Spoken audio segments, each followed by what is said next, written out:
तिने किडनॅप करायला लावलं हे सुद्धा मला माहित नव्हतं. बनीला किडनॅप करून त्याच्या बदल्यात तिने करोड रुपये मागितले होते. हे सगळं सगळं तिचं कारस्थान होतं.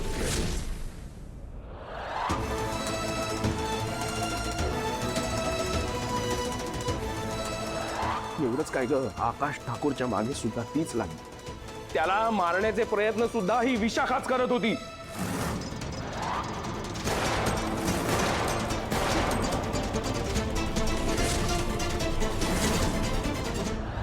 तुला माहितीये, कोर्टामध्ये खोटी साक्ष देण्यासाठी सगळे खोटे साक्षीदार, सगळे खोटे पुरावे सुद्धा त्या विशाखानीच तयार केले होते.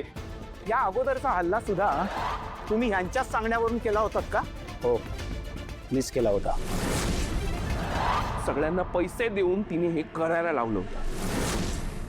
त्या विशाखाने माझा फक्त आणि फक्त एक प्यादा म्हणून वापर करून घेतला. कोर्टात तू माझ्या विरोधात साक्ष दिलीस आणि मला आत पाठवलंस ग. पण ती विशाखा आजही मोकळ्या हवेत अगदी ऐशो आरामात जगते. तुला काय वाटलं, तू मला जेलमध्ये पाठवलंस म्हणजे तुमच्यावरचा सगळा धोका टळला? नाही वसुंधरा, यापेक्षा मोठा धोका तर अजून बाहेर आहे. तुमच्या डोक्यावर अजूनही काळाची टांगती तलवार आहे. कदाचित आत्ता सुद्धा त्या विशाखाने आकाश ठाकूरच्या मागे तिचा एखादा माणूस लावला असेल, आकाशला मारण्यासाठी.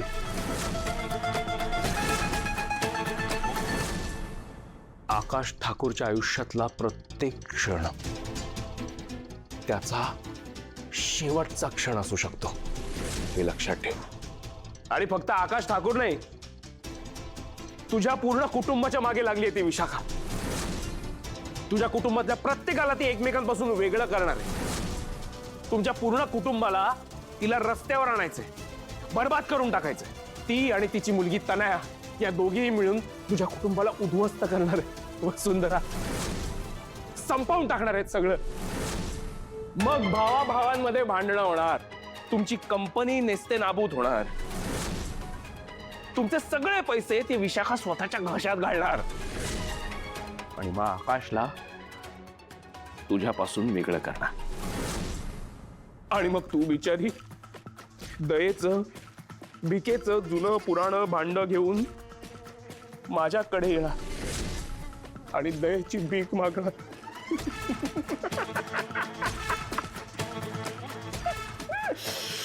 वसुंधरा ठाकूर माझ्याकडे दयेची भीक मागणार.